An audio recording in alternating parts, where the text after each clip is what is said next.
Hey, this is David D. Hilster, and you are not a critical thinker. I'm going to tell you why.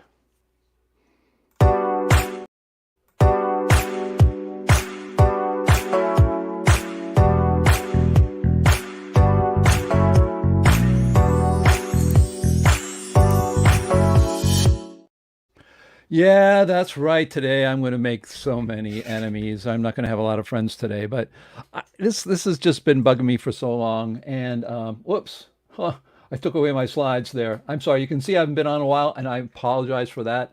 I've been a lot busy with what's been going on in my own life, like many people. But today we're going to talk about a subject that's kind of been at the root of many of my criticisms, even of people in the dissident community, and that is uh, critical thinking. But you have reached the Saturday Science Chats, sponsored by John Chappell Natural Philosophy Society and Dissident Science. And please like and subscribe.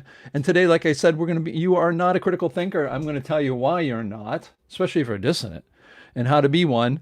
And I do want to say that we are here every Saturday when we can with our Saturday Chats format. And I will be coming on when I can to talk about with also joining up with my Dissident Science YouTube channel. I want to thank everybody who subscribes to the Dissident Science, as well together with the CMPS, and we talk about more general subjects like today, critical thinking. And today we're also, today I'm also going to let you guys know that CMPS has more in-depth topics. We have that every Saturday. We try to have something, and the in-depth topics we've been doing a lot more lately, thanks to Ian Cohen, Franklin Hugh, Nick Percival, and other people. There's a lot of people involved. I don't have all their names here, but that's the kind of format we have. I've just been busy, busy, busy with my real life. I am computer scientist and came up with a computer programming language which people in universities are starting to use. So I've been kind of busy with that, and so I do apologize. I plan to get back on here. So, but again, I want to thank everyone who's been supporting us and on the Saturdays, and I want to thank especially those people who've been doing the more in-depth uh, um, talks. It has been really great, and it's greatly appreciated. And my many thanks. Both from Dissident Science and the CMPS. Of course, you can check us out, our websites at notphilosophy.org. That's our community. You can go on there. It's like a Facebook. It's really called uh, Buddy Press or something like that. Um, I can't remember now the actual name, but we have a nice software that allows you to go on there, join in, register, join in, and join in the discussions. The only place you can really discuss anything about uh, mainstream physics and mainstream science that you can't discuss anywhere else. You can't criticize it in other places, and you can't hear in any way you like. It's just a community that allows people to do critical thinking without any boundaries of criticism of mainstream ideas. But of course, you want to be based on scientific method, scientific and science and logic, etc. So, man, you can tell I haven't been on for a long time. I've been my mouth shut programming away like crazy. If you want to check out what I do, go to visualtext.org. You'll see what I've been working on in the last couple of years in the computer science. And we also have our online magazine, Beyond Mainstream Science, and that is mainstream. Well, it's beyondmainstream.org, and that is our magazine. So if you're not really into the real technical sides of the science, physics, and cosmology and all that, it's a really great place to go and read articles about which scientists are doing what outside of mainstream. And there's just so many great scientists. Really, this organization has been lucky to have absolutely mind-blowing people. That's why I'm here. That's why I choose to spend my time doing these things, because my support for everybody is truly, truly honest and sincere. And we also have a wiki naturalphilosophy.org. We had a database. I moved that to a wiki. So if you happen to have your own work in your own bio and you want to put it there, I use my bio all the time.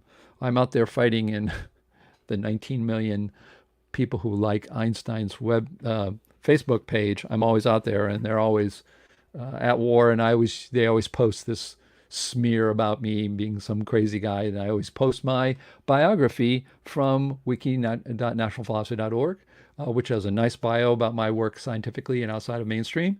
And so you can do that too. And you can do that by becoming a member. You can become a member by making a monthly contribution. You can make annual contributions. You can make donations, and you can go and find all and do all that by going to membership.naturalphilosophy.org. Boy, I need to do more of these because my speaking is not great today. I mean, I'm all over the place. I apologize. So, anyways, it's going to be a lot of fun. Again, I'm just so supportive of the people in this organization because they are it's truly worth your time and effort to be involved. And please, if you're watching this right now, and just hit the like button. That's all you have to do. Or you can hit the subscribe button so you know when we're coming on live, and become a member, donate. We do have a fundraising donation at the end of the year where we have to raise, a couple $1,000, but we can help avoid that if you do become a member, and you can give, $20 a month, $10 a month. If you're on a fixed income, you can do 35 a year. But that's the only way we work today. My goodness, servers, everything's rented now. You rent your software, rent your servers, all these things, and they add up to almost $3,000 a year just for us to have our websites, to have of these kinds of things. I won't get into a list of it, but it is greatly appreciated if you can help out. So today I'm going to be talking about, again, something that I kind of shake my head at times, because even though we're critical thinkers, I don't see truly many critical thinkers. I'm going to talk about that today and how to be one. There are some, but I would say the majority of the people, even in our organization, are not what I would call true critical thinkers. I think there's a lot of people doing really a lot of critical thinking, but to be a critical thinker, you can't just look at one thing and, stay isolated and not answer questions about your own work, etc. But I'm going to talk about that today. That's why I got my police hat on. There it is, the physics police today. Of course, we have our little memes. I got to update them. We have the old science woke stuff. Woke has become a terrible word. Well, that's what happens in politics. Politics will take a good word like retarded. In the 1950s, the word retarded, if you don't know, I've got a master's in linguistics. I care a lot about language. Retarded was a neutral word. It turned into a word that described people who had less abilities, had disabilities, and of course, people use that in a mean way. Now, if you call somebody retarded, it's a negative thing. But in the 1950s, they tried to come up with that word to not be negative. This has to do with what they call the Whorf hypothesis. And the Whorf hypothesis says that, does culture influence language, or does language influence culture? And it's actually both. And the same thing with woke. Woke was to mean our eyes are wide open. When we came up with science woke, it means our eyes are wide open. We are going to look at everything. We are not going to keep our eyes closed. But what happened? People who didn't want us to be woke made that into a nasty word. It is totally amazing to me that woke, in the matter of a couple of years, has been used as a weapon against people who are woke.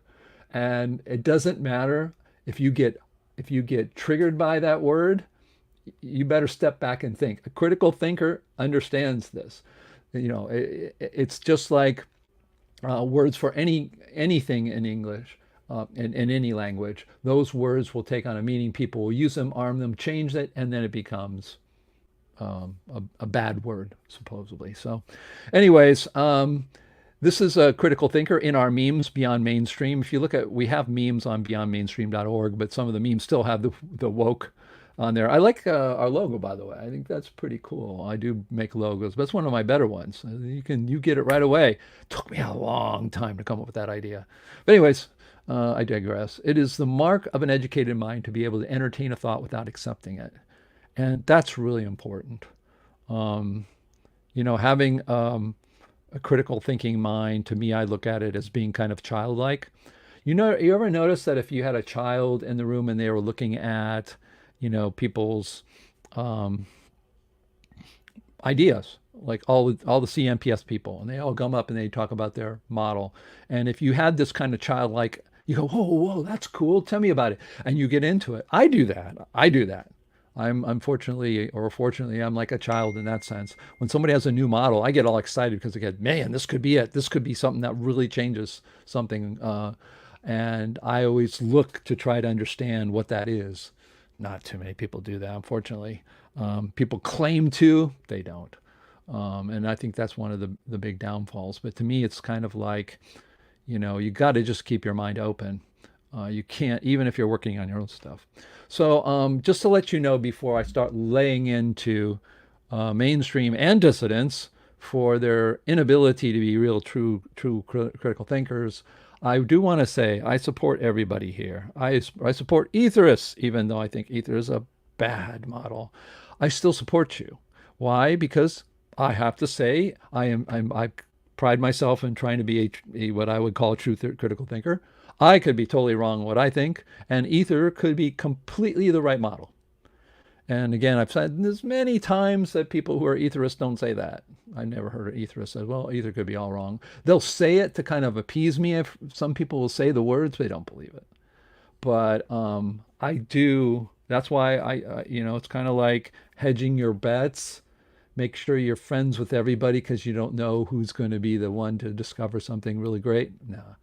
But the truth is I do support everyone trying to find scientific truth, and those who are brave enough to challenge mainstream ideas. Everyone. I support all the members of the CMPS and other dissident groups, like I said, even when I disagree. We are the people who are pushing science forward. My dad and I, our work, we're still working on our second book, which is just how do you say, a more concise version of what he and I think is an important thing we've kind of put together, a system of universal movements. And it would not, it's not even close to existing if we didn't have other people that we have read over the years. If I hadn't read and studied and got to know so many people's work, Nell Deneau, Glenn Borkert, all the people who have been working on models, including etherists, all of those things, all those people, people way before Fadio, Newton, all of them, we wouldn't be where we are. But okay, here's where, let's see how many. I'm going to keep track of how many people drop out and get mad at me today. I'm going to be brutally honest because I can't figure out why more people in the CMPS are not what I would call true critical thinkers. And I'm being honest.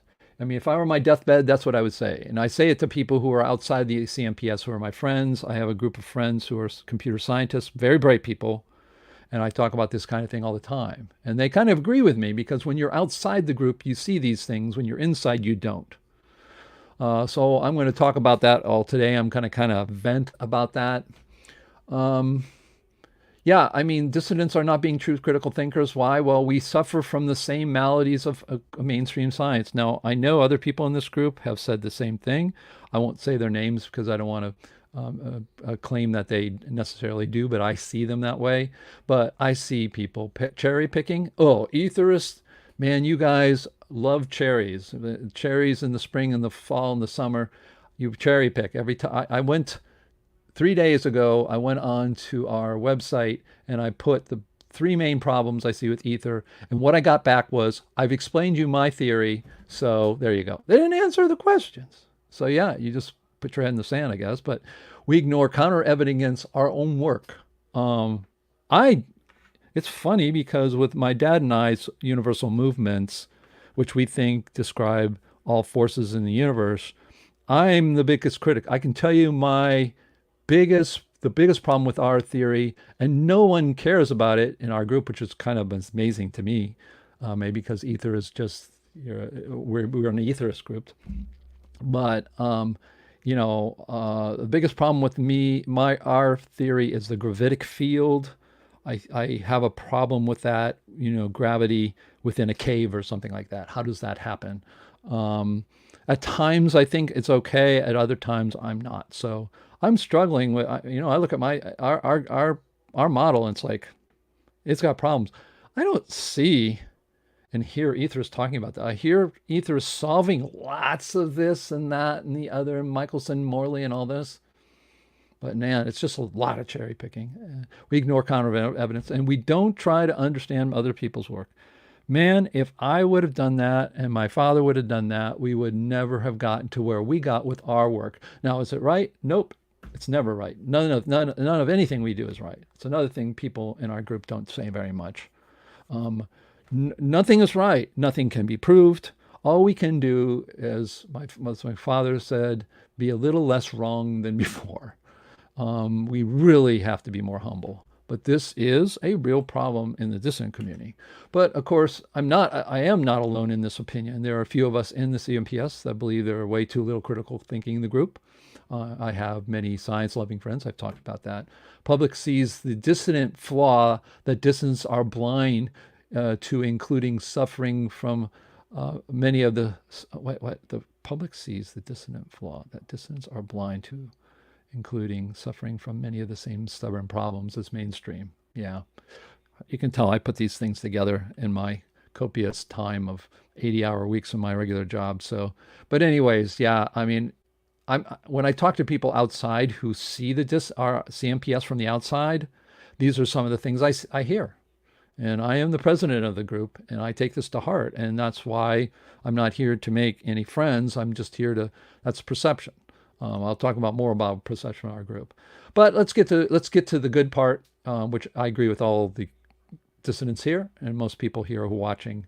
That is that mainstream science claims that they are critical thinkers. That's what we say. They claim to be critical thinkers, and we know they're not. They don't. If they would, they would be questioning the same things we do. That's how many of us got to become dissidents. I know I'm using dissonance, not critical thinking today, because I don't think that most dissidents are critical thinkers, truly. And I think, but this is true. These are the criticisms. It's kind of funny, let's say, as we say, the pot calling the kettle black. But mainstream science, of course, we do know that they have a lot of problems with critical thinking. You know, the Big Bangs, you know, the Webb. Every time we get a new telescope, we see farther in the universe, and the galaxies look the same as the galaxies here. And how could that be in an evolving, exploding Big Bang universe? And it's, you know, and there's always linkings of where it's going to go away, and it doesn't. They always come back and save themselves. They claim dissident scientists are not critical thinkers, that they recklessly throw away the scientific method, and most of all, accepted science. Yep, we hear that all the time. People who are in the mainstream will say, "Oh, yeah, you and your dad came up with the four universal movements in at all levels of the universe. Oh, yeah, sure. You know, you just kind of threw away everything else and just came up with your own model." It's like, nope. So far from that. It took my dad and I decades, literally, to get to where we got to find out what we think we found. Now, again, so right, only history will tell. But yeah, but they say that to us all the time. That we throw. It's just so stupid. You know, I think the thing that bothers me most about dissidents when they talk, I mean, mainstream when they talk about we dissidents, is that they put us down at a level where, do you think we're that stupid? Why would we come up, for instance, they go, well, they got to fit all the data. And, you know, this is another one I didn't put there. Dissidents should fit all the data, right? They should fit, you know, here's all the data out there about the way the universe works, and they just ignore it. No, we don't. In fact, we look at it closer than mainstream. But that's another one. It's like, well, you know, if you're going to come up with a universal model like Jeff Yee, which is an amazing model. Haven't checked out Jeff Yee and his energy wave theory? Check it out. Great model. Love his work. They, you know, yeah, you think Jeff Yee says, well, I don't care about this. I don't need to explain this. It's stupid. This is one of the things that mainstream scientists, they're really used car salesmen.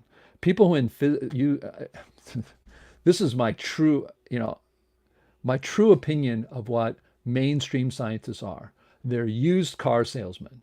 They're going to try to sell you crap. and they're not the best of character because for them to be going those, this is what happens.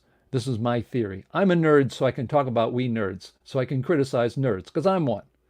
So we nerds get picked on. If you're a smart person, a lot of you probably are watching this, smart person who was picked on during school, yeah, you because you were smart, you were kind of nerdy, you weren't like the popular person. Well, those nerds get to be bitter.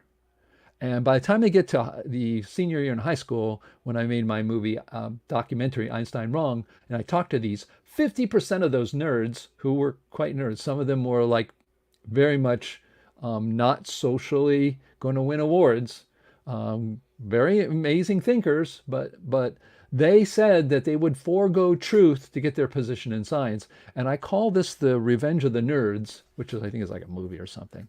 But that's really what it is. They want to be loved. They want to be admired. So they'll go to Princeton, Yale, Carnegie Mellon, MIT, Stanford, Oxford, University of Berlin, go get their degrees in astrophysics or theoretical physics, go into the Large Hadron Collider and play the game of pretend find a particle there, and then they go back to their class reunion, and the guy who was the bully says, was there, and the nerd asks him, "Oh, so what do you do?" "Oh, I'm a mechanic in a car shop." "Oh, that's okay. I'm not criticizing, but it's not like a critical thinking job."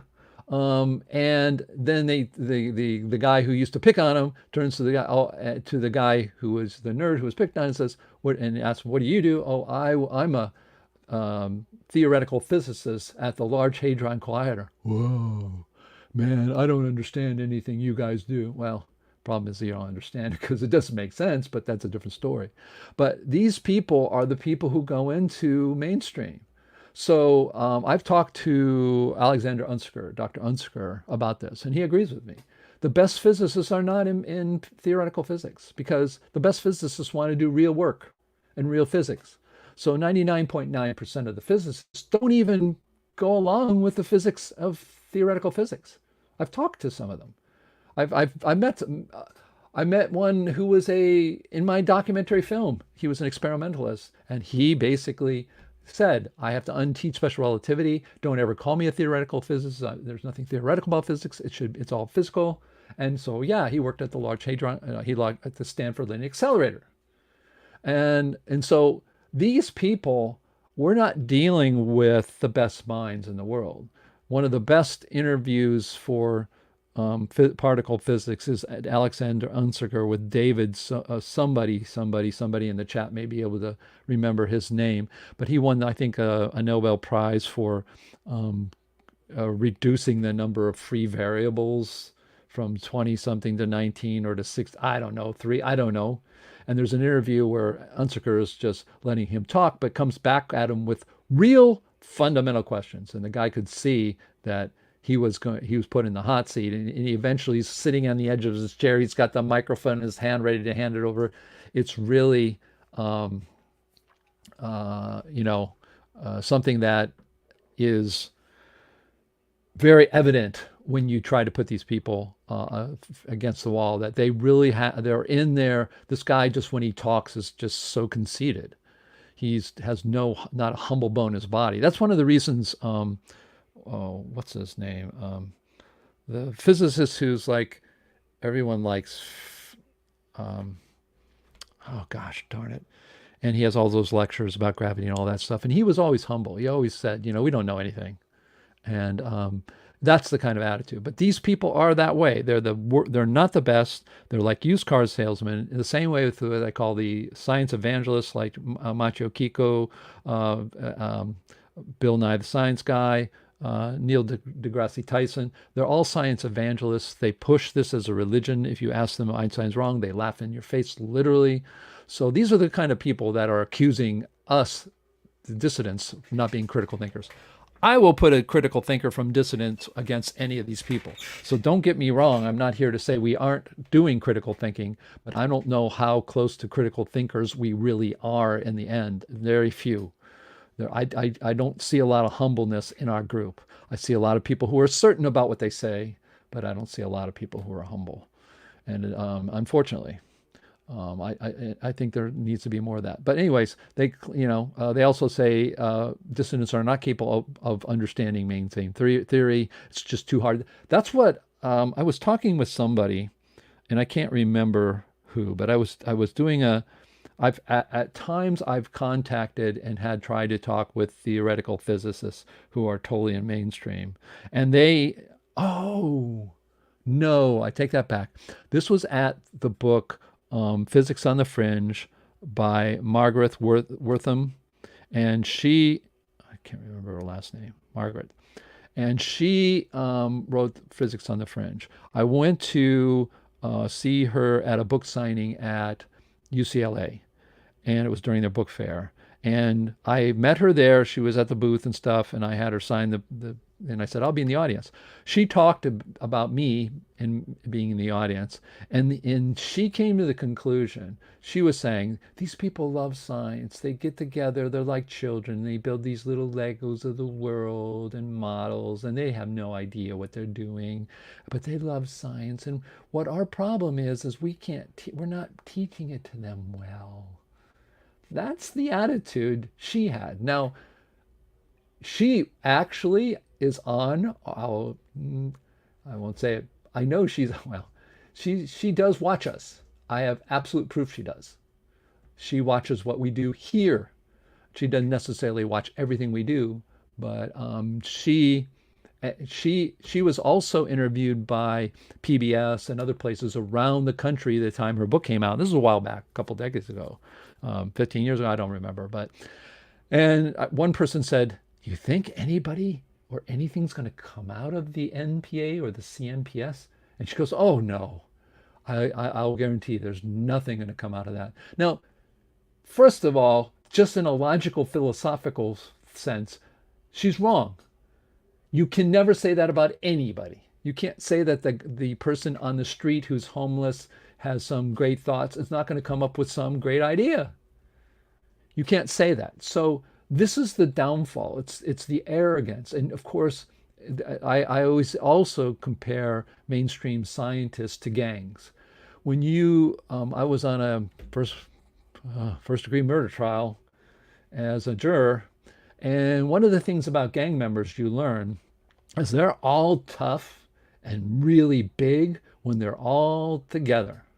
But when you get a gang person by themselves, so please say this, when you get one member all by themselves and you got two policemen or more, they're not those big guys that they think that they are trying to be.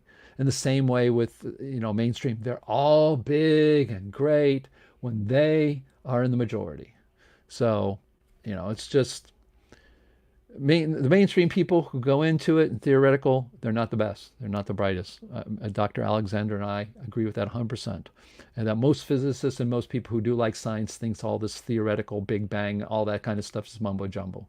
This is my saying, wake me up when you have something real. That's the real attitude.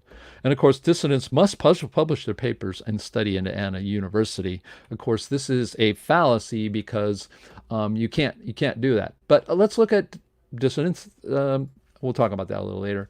Dissidents, what do we say? What do we say about critical thinking? Of course, dissidents claim they are critical thinkers. True. They are more critical thinkers than mainstream. Absolutely. They claim mainstream are not critical thinkers, which is true. They say mainstream ignores scientific method. Read the Higgs fake. They say mainstream ignores counter evidence, which is true. We have that all over the place. And when you talk about it, you get silence. Or you get things that, oh, it's not, and then they explain what they say, and therefore just let it go. They don't address them in any ways. We can show that, and we also can show theoretical physics and cosmology do not employ critical thinking because we employ it and we find out it falls apart. Got these kind of out of order, I think, but mainstream, going back to that other idea, are you published? Do you have a PhD? Have you published your work in an established journal? Of course you haven't, because they want to accept it. Even if you have a viable argument against, you think they don't do it. example after example of people in our group trying to publish to mainstream journals and they get rejected. Other people who publish them, like Ron Hatch, who had over 30 patents in GPS, who says GPS shows flaws in relativity. It's not used, doesn't use relativity. When he published papers against the idea that relativity works, my mom asked him in the documentary film, which you can see at einsteinwrong.com, and he said to her, "I am met with silence." So, do you have a degree from an established university? To get a degree, you must understand or agree with mainstream science. Universities won't allow you to do a dissertation claim well-accepted theory to be incorrect or create a better model. So they say these things, and what they do is they say, if you can't convince us, then you're wrong. Of course, they don't really look at what you're saying. They just assume you're wrong and go on. I do have inklings that some dissonant work, they couldn't find problems with the mainstream physicists at TRW in 1994. I took Karazani's work, autodynamic work, where he shows special relativity wrong, removes the problem, comes up with autodynamic equations, which are completely Newtonian, and they could not find a problem. The first thing over the letter that came back from me, from the organization TRW, which I guess they're a science organization. They also, I think they deal in data now, but they also did the lunar lander rocket engine. But they came back and said, we can't find a problem with this argument. Since we just don't deal in doing experiments to show theoretical. They didn't want it. They didn't want the publicity of showing Einstein wrong. So, yeah, this is a real problem. You can't challenge Einstein at the university or school level. You can't. And it's just like, that's absurd. If you really, really think about it, that's exactly contrary to what we should be doing at our universities. We should be allowed. You should allow a student to give their PhD, if they have real basis, to say the Big Bang's wrong, or relativity is wrong, or expansion tectonics is a better model, or my model is a better model, whatever it is. So there's also this problem too that we have in science, that the universe has laws. And my father talks about this a lot. The universe has no laws. It doesn't care about laws. It doesn't. Really, mainstream science has this idea that the universe is working. There's this designer, and the designer came up with all of these way it works, and this is how it works.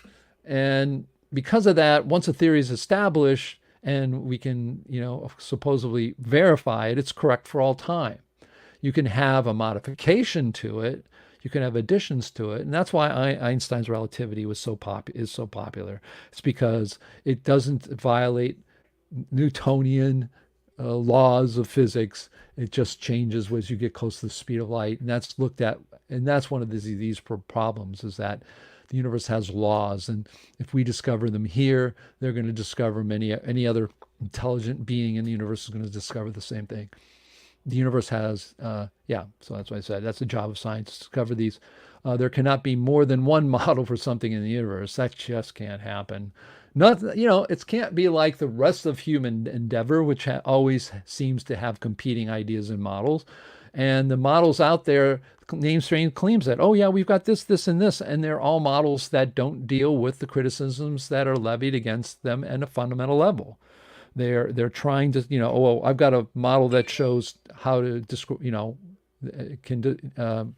explain dark matter. Dr. Glenn Borkert, one of the great scientists of our time, in my opinion, he claims to do that. And I claim that their dark matter isn't even needed. It's not there. And it comes from this fact. You can go look up dark matter and myself, Dissonant Science, and I have a whole, what I think is great support for that idea that dark matter is not needed. But, that's one of the things, we want to, we can't have more than one model. So that's another excuse of why relativity can't be replaced. Can't can't be disputed and now refuted is because we have to have somebody take its place. No, relativity was a bad idea in general, and the way it's set up, it should be thrown out. It's not. You don't want to necessarily replace with anything. Dr. Karazani has some equations for it, but that was just going with Einstein's equations for that. I think I talked about this. Yeah, I think I had the two slides that are kind of same, and I've already talked about this. Sorry about that. Dissidents, we have lots of great criticisms. Absolutely. Dr. Glenn Borkert said this, and I've said this many times on this show, on this podcast, on this program. Relativity is the most disputed theory in history. It is. There's over, if you go to our database, which we actually do have a database, even though we have a wiki of the database, it's still there in database form, MySQL format. And we have over 2,000 books and papers and with abstracts, not all the full papers and the full books, but at least cataloged over 2,000 works that show Einstein's theory, dispute it, and show the big problems with it. Big Bang is constantly under attack, of course. The particle physics is a mess. Read the Higgs Fake if you haven't. You should read it if you are a person who loves science and you are a person who wants to truly be a critical thinker, then you should read the Higgs Fake. Expansion tectonics, for instance, versus plate tectonics. I remember the first people to talk about expansion tectonics, which it wasn't called at that time, it was called expanding Earth, was in the beginning, in the 1990s in the MPA. One of the people I knew, he's gone. He passed away a while ago. His daughter still is in touch as a kind of member of the organization, and he was pushing at a time when people really weren't paying attention. And then after a few decades, literally, people in our group became more and more aware of it, and now quite a few people subscribe to that. And of course, one of the other things too is philosophy is so important to dissonance, and it's not important to mainstream. Sorry about that, folks.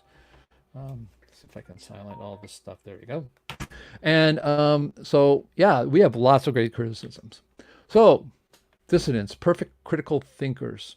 We believe we are the epitome of critical thinkers, yet we have lots of new models. Atomic structure, replacement of relativity. We have Bryant and Karazani. They have replacements for that. Eternal universes versus the Big Bang, physical models for light, etc. Relativity, Einstein supposedly killed it. Dissonants fixate on the fact that Einstein is wrong, and therefore also about ether. That's also a problem. We have a fixation on Michael and Morley. These are things that we do. If you look at this, we're still debating that, and we say, well, the reason we have to is because here's the argument from the dissidents, and it's a flawed argument. And I know this is the only thing I can come up why dissidents still believe in ether, or think ether is a good model. And again, it could be right. I'm the first. Everybody who's doing ether right now could be completely right. Okay, but in my opinion, what I see as why the reason is because the dissidents who subscribe to ether, the way I see their logic in their mind is, well, light is really something. It can't be a massless photon. That makes no sense. And there's just too many properties of light that are wave-like. In fact, the majority of properties of light that we see are wave-like. Lasers are a small part of what we see in light. It's a kind of a very different case. In fact, if you look out in the universe, you don't see lasers coming at us, right? So yeah, so that's what they say. And because of that, the only model that they think of at that point, instead of a model like my father's, was going to be a medium model. And medium model has been around. So what the logic is okay, we know that light can't be just massless something. It is really something. It is got to be physical. A lot of people today and age in the CMPS believe that physicality is important. And so you think in my, okay, light has to have physicality.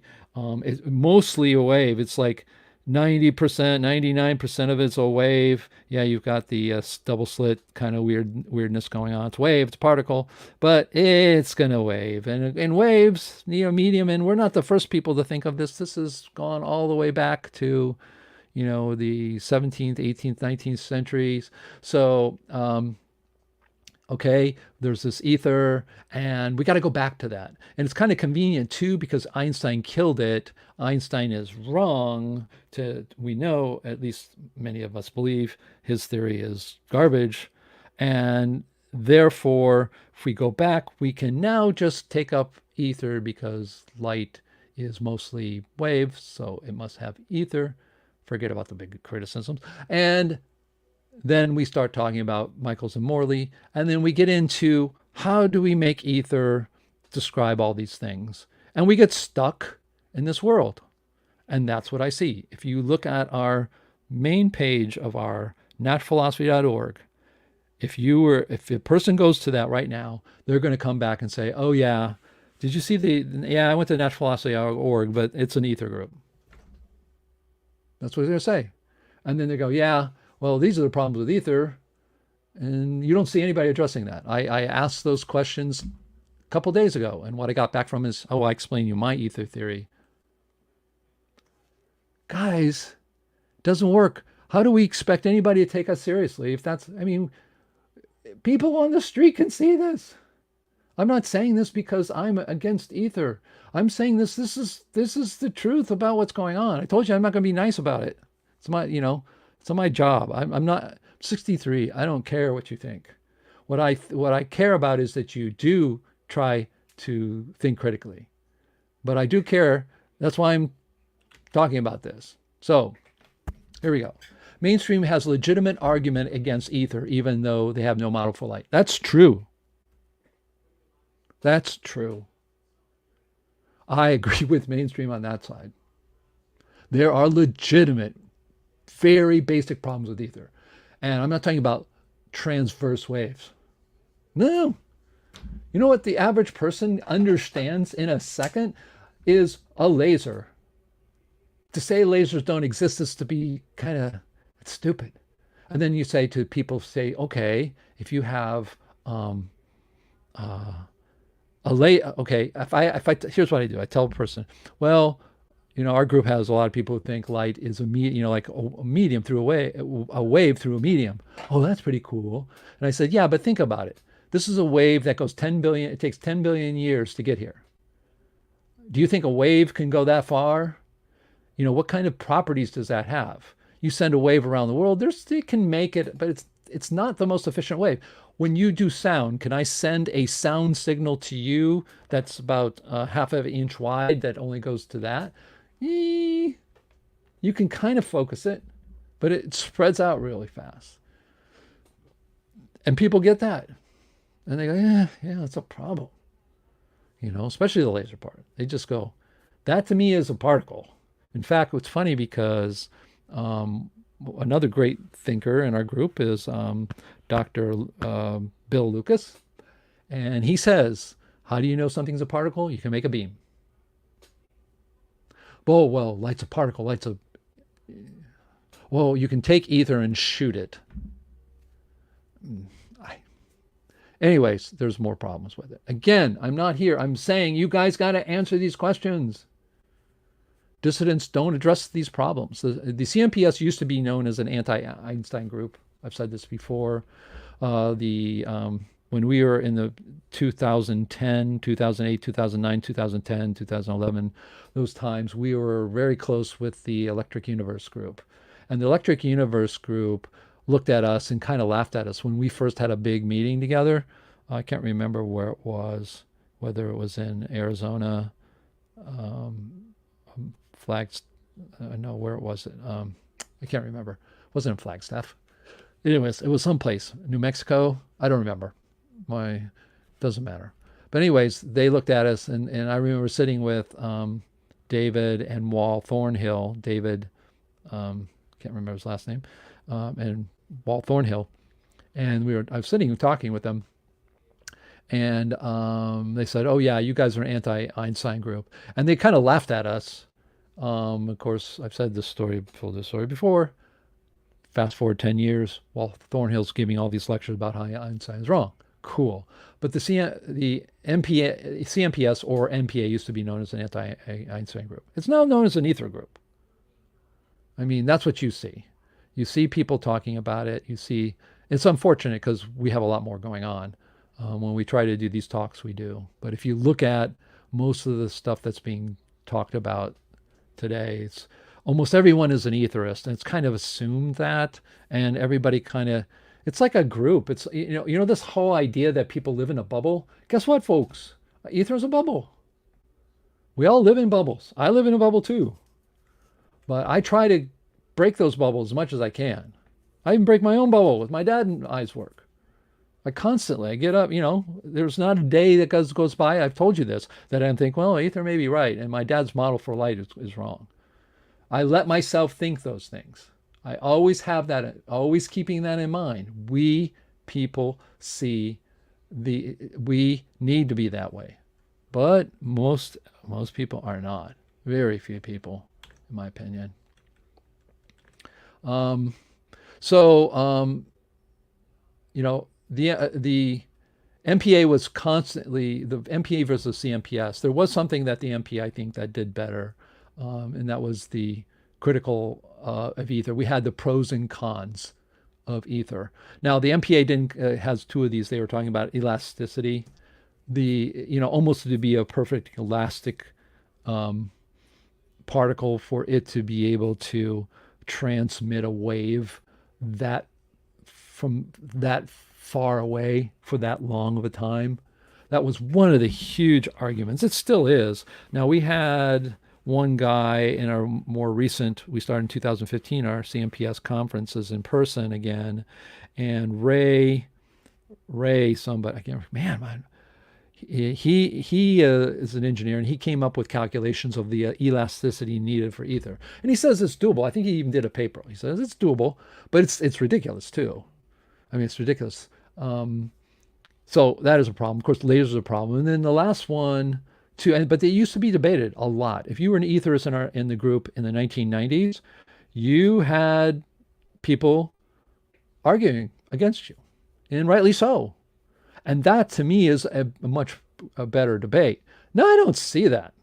I see that I remember I gave a talk, I think it was in Vancouver, or we discussed things in Vancouver, and it really became almost like Democrats and Republicans here in the United States, which politically are actually the same, in my opinion, compared to the rest of the world in politics, but it became like territorial. And I wasn't even saying, no, ether can be, no, well, you just want, it's like the particle people versus no. These are debates that should go on. I don't hear etherists even mention my father's model for light, which in my opinion is 10 times better. And don't get me wrong, I didn't come up with it. I didn't even help him come up with it. I had nothing to do with it. But when I saw it, I went ballistic because I said, wow, this is the first person, in my opinion, who has a real answer to wave particle duality. And I'm thinking, the group's going to go crazy when they see that. Nothing. Crickets. And I'm not here because they don't pay attention to my dad. I don't care. Because to me, I'm looking for truth. I'm looking for better models. I didn't have a model. I always told people I'm not an etherist. I don't have a model. I told people forever. Now we have 4 universal motions, which we think make up the universe and all physicalities of the universe. But before that, I didn't have anything. Do I go around saying ether is wrong, you guys? No. I said, this is what, but nobody. It blows my mind because I'm like always looking. I listen to everybody's. I even know the flavors of ether flavors you guys have out there. And I think about them. I think, oh, that's interesting. Ether, entrained ether. Interesting. What I call Vancouver model of ether with Duncan Shaw. You got the ether model with Lee. You got an ether model with Dr. Glenn Borkert. I know all about them. How many of you really can describe and understand my dad's solution to wave particle model? Probably nobody. I mean, you can maybe say it. It's like repeating a phrase, bonjour, which I know in French, but I don't speak French. it blows my mind. I'm thinking, when I saw that, I literally on that day, my dad said I was bouncing off. I was walking around. I blew up. I told my dad that. I said, you solved the wave particle duality, and he gave a solution to it. And he goes, nah, I didn't. He didn't even know what he had. Am I right? Is he right? No, but it is a solution. Yes, it is. Nobody who's in ether look at it. I'm going, yeah, he can do lasers. He can do light. He can do dispersion. In fact, the model can describe things that I haven't heard etherists describe, like dispersion. Haven't heard of. But silence, crickets, nothing. And we're all discussing ether. Don't talk about elasticity. Don't talk about lasers. Don't talk about the container problem, which is the one I came up with, because I was trying to figure out why do I don't like it so much. What is it about it? And I came up with that. There's a whole thing I came up. Is this the death knell of ether? It's got to have a container. You can't have particles in the universe. Particles do not want to stay in one place. That's just the law, Newton's law. But ether's got to kind of stay around here. Oh, well, it moves. Yeah, it moves, but it's going to stay. It's part of the deal of the way it works. You don't have water molecules moving from China to here. You have waves moving. Why would it be? What contains waves is gravity. It contains water. It contains air. And therefore contains it, you can then make them. If you have solid objects, they're contained. They are in a place. You can have waves through them. But no one answers these questions.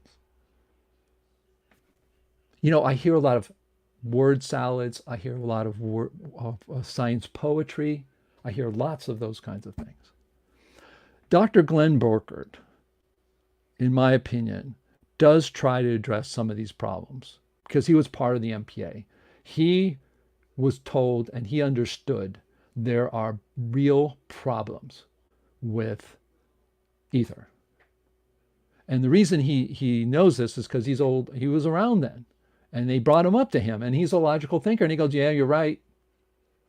Now, he's come up with two things that I think extremely interesting in solving the problems of ether that he calls. One is fidelity, which I think is a huge problem. He's kind of solved that by just making ether particles ridiculously small. And that's okay. Logically, he's right. One of the problems with ether is that sound waves in a medium are terrible at fidelity. That is the resolution. Go into a gigantic stadium and have 100,000 people talking and see if you can come up with a machine that can listen and hear every voice everywhere in that stadium and really get it in high fidelity. You can do it with light. Can't do it with sound. Sound gets muddled. You have a medium where you have waves traveling in all directions and it gets muddied. Well, he came up with it. He says there are like 10 to the 20th particle of ethers inside an electron. So I take my hat off to him. He is trying to solve these real problems with ether. And another problem he talks about is transverse waves. And transverse waves, he says, gets fixed by the fact that ether particles are most likely like galaxies. They are spirals. They are rotating particles because he believes there's no partless parts, so it's infinitely going down. There's ether at all levels. And he believes that the shape of ether particles is what makes the ability to do transverse waves. He's trying to solve the problems that he knows ether has. Today's etherists in the CMPS, I never hear anything about that. And of course, what happens? People like myself, people even like Glenn Borchert look at it and go, yeah, they're going to go nowhere. Because you can't have a model discuss Michelson-Morley till you draw, to go blue in the face, entrained, not entrained, moving, goes up, goes down, flows in, flows out, do all these things, and you can't even describe the most basic concepts you can't explain the most basic things that have been objections and still are. While we're working on null results in Michelson-Morley, or this experiment truly showed it, we just didn't see it because we didn't have the instruments. Have you answered the big questions? Elasticity, lasers, fidelity. I didn't put that in there. Container problem. Yeah, fidelity, you can make it really small. But I mean, how small does that have to be? To me, I just don't see waves. Waves are not an efficient way to transmit anything. It's just not the way uh, things are transmitted. I just don't see them transmitted that way. You don't see us making fiber cables that vibrate waves to get the information to us. We're sending photons through, supposedly, if you're going to say it in mainstream terms. And it's funny, we use waves of photons and to use those waves to do kind of digital stuff. Sounds a lot like somebody's model of light. Oh, I told my dad that's where it kind of came from, I believe. But I told you this rant's not going to be easy. So talk to people about your work. What you're going to find is they may have some questions about it. Do they understand it, or is it just pure science poetry? I can only imagine that some people who have their theory and what they're talking, what they're working on, oh, well, they're not going to understand it. Boy, you know how much it was funny. When I was in architecture school, I got my bachelor's in mathematics and architecture.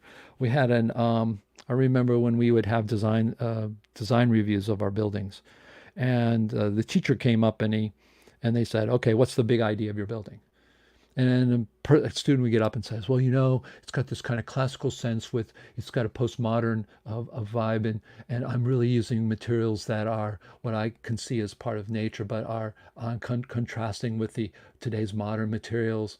And he says, can your mom understand anything you just said? He says, if your mom can't understand the big idea of what you're saying, it's not a good idea. Basically, I think there's like 4 buildings. You have a tower, you have a courtyard building, you have a figurative building and landscape. I mean, there's like really very few archetypes that you start with. And then the rest gets built off from there. But are we working on stuff that is now so esoteric that when someone says, oh, that's cool, man, how do lasers work? And you're an atheist. What are you going to say to your friend? Haven't figured it out. What are you going to say? Oh, my ether theory works. And you go into some science salad. Look, it's kind of almost a fact. You can't really, in a medium, a pervasive medium, you can't really send something in a direction and stay together. Now you can do in a beam, you can if you have a beam, you can do it. If you have a lattice. If you're a person here that believes that the universe is full of a lattice, you know who believed in the lattice theory? I bet you don't know. Ron Hatch, GPS guy. He said he thought that the universe could be filled with a lattice, and he talked about it, and it had the ability to do and explain a lot of things. So that's something you may want to think about. Yeah, I talked to my computer scientists about CMPS. They asked me questions. I'm brutally honest. My answer to them: there are some great minds in our group who have done amazing things. That's absolutely true, and I talk about them. I talk a lot about it. Most of the stuff I say is very good. So, but I said, but there are really few critical thinkers. And they go, well, why? He says, well, because they get stuck in their work and they don't see better models around them. This is what I say. You can tell me I'm an idiot. You can tell me I'm the worst person in the world. This is truly what I say. Because that's what I see. I don't know why. And now, here's the counter argument, right? Here's the counter argument I've had from people in the MPA and the CMPS come back at me. Well, there's 2 ways you can do science. You can sit down, you can watch everything and kind of come up with sort of, some idea and be aware and try to fit those in, or you can sit down, go in a direction, go at it like a dog, and do what you can, do the best you can, and let the world discover whether or not this is going to work. Yeah, you can do it. You have the absolute right. And do I admire you trying to do that? Absolutely. Do I support you 100%? Absolutely. But I guess what I kind of think about is why? Why would you do it? I mean, if it's just kind of like doing puzzles, it's just to me, it's like having a giant puzzle and you're trying to put together in it's a fantasy world, whether it's right or wrong, you don't care. But I guess that's a legitimate answer, I guess. I guess what I don't understand is being in a group and seeing other people's work and not trying to understand it and not trying to see when something better comes along. I mean, I've collected things over, I've had 4 aha moments from people in the CMPS. Borker, Yonel Denou, my father. Those are 3 at least. Oh, and Neil Adams' videos, who, fourth, Expanding Earth. Those things blew my mind. And from then on, it changed. I could have just sat back and, you know, not done anything. So, yeah, that's what I say. I'm just being honest about that. Again, I talk about the wave particle duality. I've already talked about that. So here's the way, if I were outside the group and I didn't know what, I just wanted to describe it. Public perception of CMPS. Oh yeah, they're stuck before Einstein because and are working on ether, which has long been refuted. We know the problems, and they have addressed almost none of them. This is the way I would say they're going to look at us. And remember, the electric universe looked at us as anti-Einstein. But this is the perception, and there's some truth to this. This is not a lie. So, yeah, I don't know if I guess when I talk about these things, I can't hope that any people who are in our group are going to change. I don't think that's going to happen. But I do think at least I can make people aware of it. Some people maybe get out of this funk where their head is down and they don't deal with the problems of what they're working on. And also people who are interested, who aren't married to a theory or whatever, to keep in mind and all that. Or maybe I'm just doing it for myself. So I promised you I would talk about how to be what I call a true critical thinker. And this is what I don't hear from almost anybody. Know that everything you do can be, everything you can be doing could be wrong. It's bad wording. I just don't hear that, And it's like, I don't need to say that. Well, you do, because I will tell you, when people talk about their stuff, man, I will guarantee I'll put 100 people in the audience, and you people who are talking about your particular, maybe ether theory or whatever you're working on, you stand up there and you talk about it, you think you would be talking about science written in stone. And the thing that people are going to go away, yeah, he believes it. He really believes it. That's great. Versus a person who goes up there and says, hey, this is what we found. We're all lucky to be just a little less wrong than the people before us. Who do you think is going to be listened to more? Who do you think is going to make an impact more? A person who is humble, or a person that is a person who is just so darn certain about what they're saying and so excited? I think the problem is you get excited about what you've found out, and look, the universe is complicated. It can hold literally an infinite amount of models. There's an infinite amount of models for the universe. And now we're all working on some part of that. And yeah, you can get into it and it'd be really cool, and how you solve this, that, and the other. But then someone comes with like, oh, wait a minute, but how about this fundamental problem? And, oh, well, I've explained my theory. If you don't understand it, then that's your problem. It's a really great theory. It can explain all these things, and you don't address it. And I think part of it is fear, right? We don't want to be wrong. We don't want to think that we worked decades on something that is not a good model or is not a good something. It's hard. One of the things I do in software engineering is I've been in research in software engineering all my life. I've never been just a well, I have a couple of times because of research. Couldn't get my research job, but most of the time I've been doing research. And I've, even the programming language called NLP++, which is a programming language for computers and human language.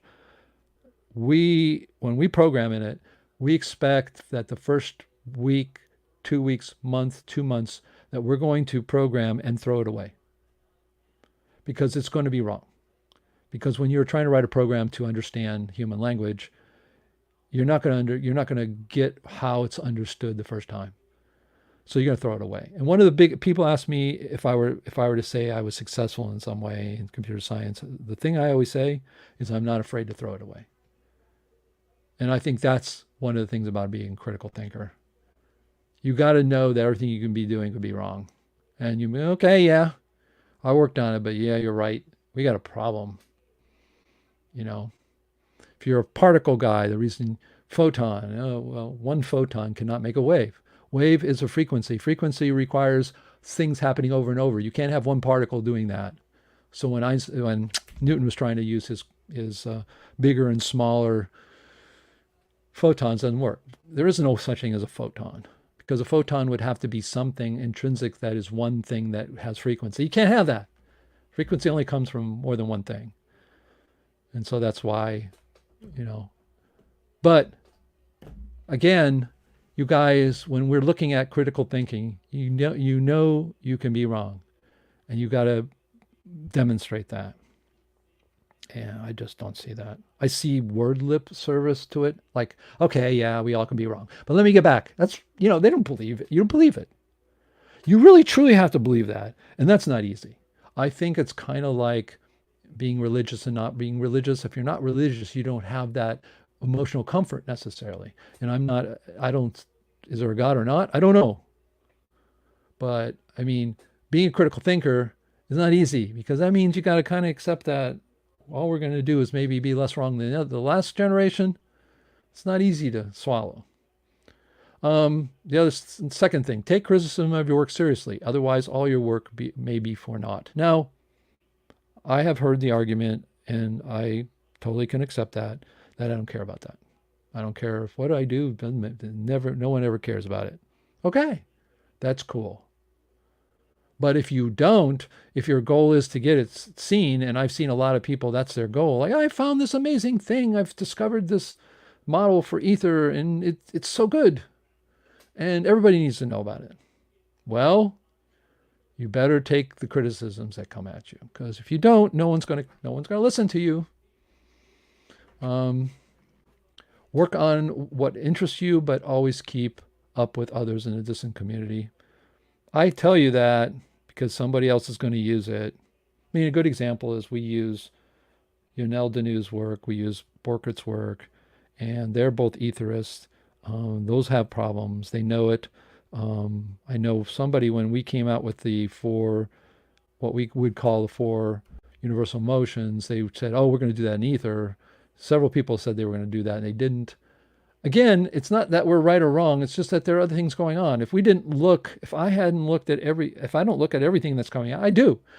You got a new idea, send it to me and I'll read it. I always do. Why? Because I could find something in there that could show everything I'm doing is wrong. This idea is even better. Totally could be. So anyways, that's what I have to say. My kind of rant is kind of over. We can go to comments and people in the green room. If you're doing ether, great. If you want to keep doing what you're doing, not pay attention to what the criticism are, that's fine too. But I kind of just don't understand that mentality myself. Um, so, anyways, critical thinking is important. Critical thinking, you need to be humble, um, take your criticism seriously. So, anyways, if you have any comments and stuff talking about, you want to, let's see here, a couple of things here. Sorry about that. Again, I haven't been around here for a while. So, if you do want to make a comment, you can. You can say question or comment in the comments, and we'll put those forward, um, and we can address them. If you want to, you can also come online and totally argue against me and say ether's the right thing. That's totally okay. Um, I'm not here to say, but you can go to live. Let me see here. You go to live.naturalphilosophy.org and you can come on and I'll come on the live in the program and talk, give your opinion about critical thinking and dissidence and are we truly critical thinkers? Talk about whatever, um, but totally welcome. I see that a lot of people are talking about waves and particles and those kinds of things. Kind of be a, we always have a chat where the chat's going on talking about. Oh, here we go. Oh, I like this one. Apology, Super Kame detects neutrinos, can detect the relativist position as a misconstruction. There you go. In fact, I met a person who knows personally the person who, in the a neutrino detector in Canada, can't remember the name of Sumworth,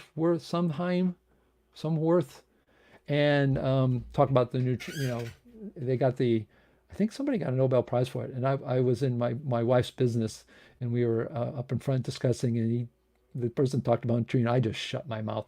I was really nice because I was going to just say, well, the neutrino doesn't exist, and why that, blah blah blah. But anyways, very interesting. So I came close to. But she goes, "Oh, I'm going to get you in contact," and I was just totally quiet the whole time. My wife, who doesn't even know about the neutrino, when the person left, she said, "You don't agree with that person, do you?" And then this person knew a Nobel Prize winner. Of course, to them, it's like, I know a Nobel Prize winner. Oh, they must be really smart, and anything they say, I believe, and all that kind of stuff. So um, that's kind of interesting. Okay, so I have people in the green room. If you want to come on and talk about anything about this subject, about something else, you can. We have 45 minutes left here today, but and again, if you have any comments and you do want, I'm going to read through them if I can. Hey, there's Harry. Hey, Harry, how are you? Can you say? I'm not hearing you. Looks like from my side it says your microphone is muted. I'm going to bring you down here. If you can kind of look at what's going on there, I'll watch you here in the green room. But right now, microphone is showing to me as muted. I know I see James Keen there.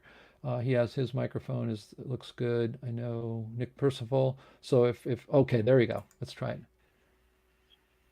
I don't understand what your point is. Well, That's kind of what I'm I'm saying not that really sure. most dissidents are not critical thinkers. That's That's what I'm saying. but you Yeah. have to first define what a critical thinker is, And I did. and And I said, how to be a critical thinker is you have to be humble. You have to understand that everything you do could be wrong. You should take criticisms that are real criticisms and really address them. So I claim that most people think they are right, aren't humble about it. Number two, I think that they do not look at the criticisms that they are levied against what they are doing, especially etherists, and also I don't think they look at other people's work enough, which I think can be a fatal flaw because someone else could use their work and do something with it. So those are the things I'm saying. yeah, but I don't think that's the definition of critical thinking that most people use. No, no, I don't think so either. As I said, I think everybody is, Well, there are because critical of that, thinkers. I'm still kind of confused, and I'm not sure I agree with all those points. But where did you have? Do you have a slide with all those points on it?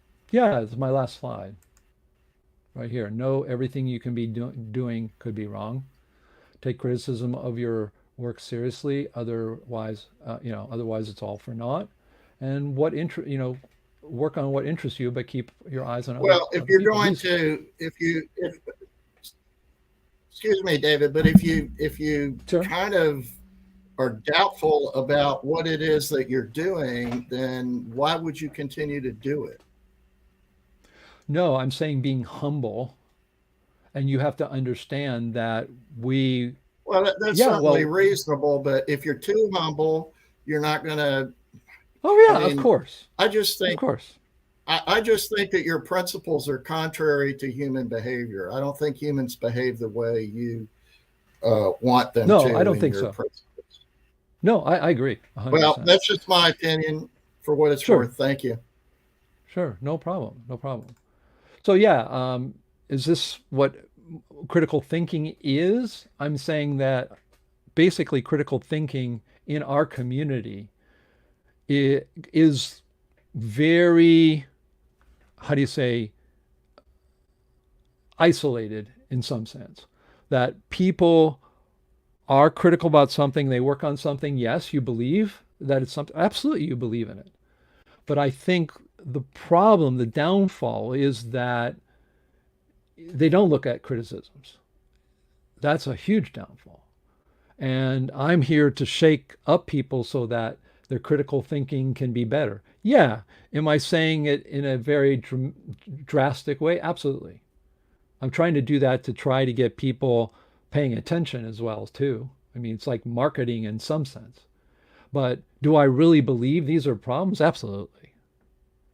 Absolutely. I don't see any evidence that, like the way particle duality, I don't see anybody in this group ever mentioning particles are traveling together as waves, and that's how light happens.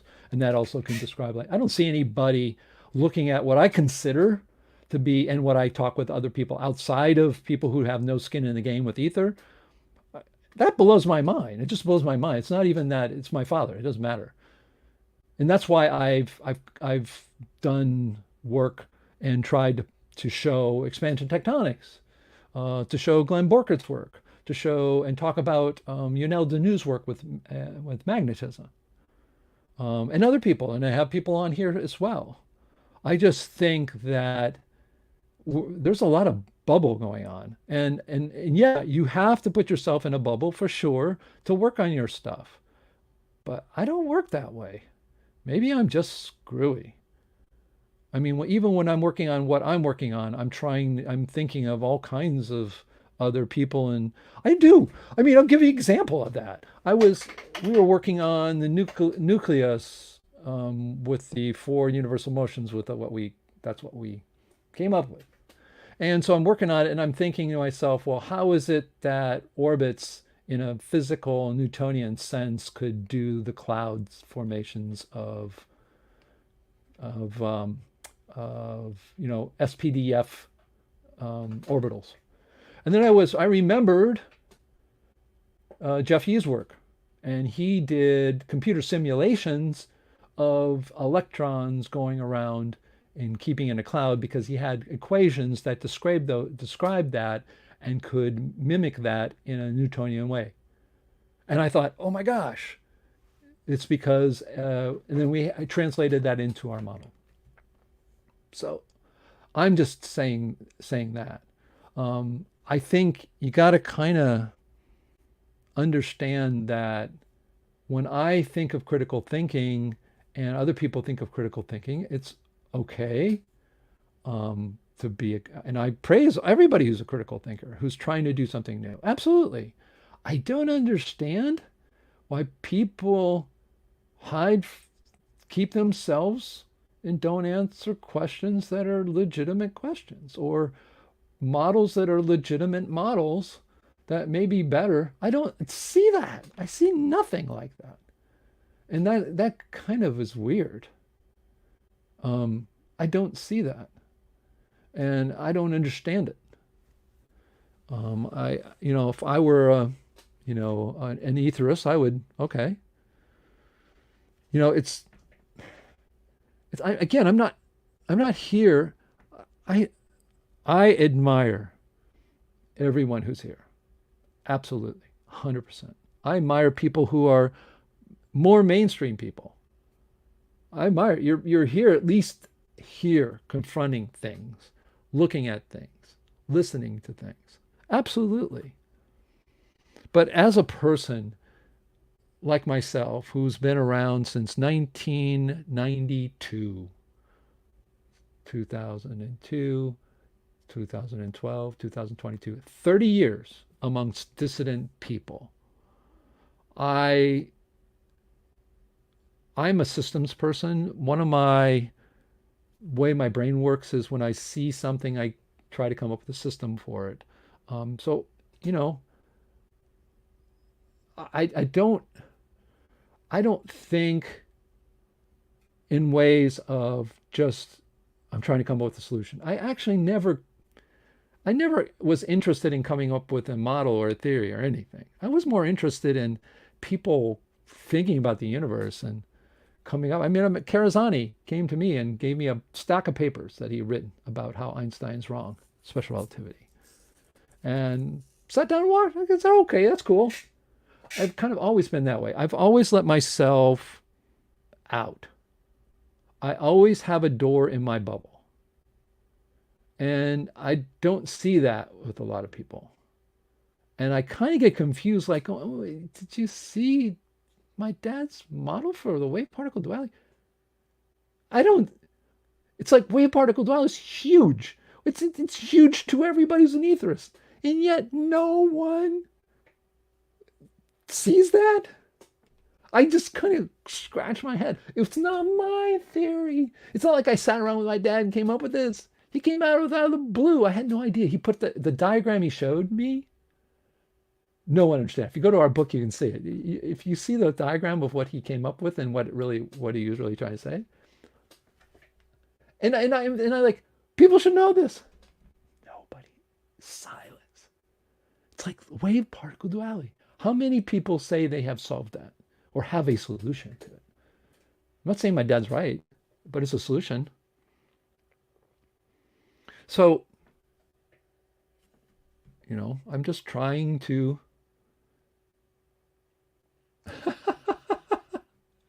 say, look at this. No, you're a critical thinker when you have the ability to say everything I know can be wrong. And I think people don't have that humbleness in general. And I agree with Harry Ricker, who's I think he's not here now, but okay. I don't want to know. Okay, I'm here to say that arrogance is what kills us all the time. The moment you just think you're right and other people are wrong, you're screwed. What you can do is you still can think that, I've got a good idea and it's worth pursuing. Absolutely great. It's worth pursuing as long as you don't ignore the 7 elephants in the room that's been there for 300 years and still haven't answered them.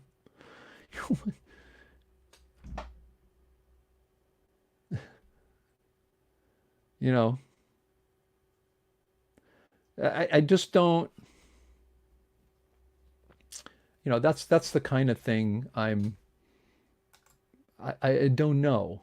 And truly, if I look at all the people I know, it's like somebody who can sit and talk about anything without being offended.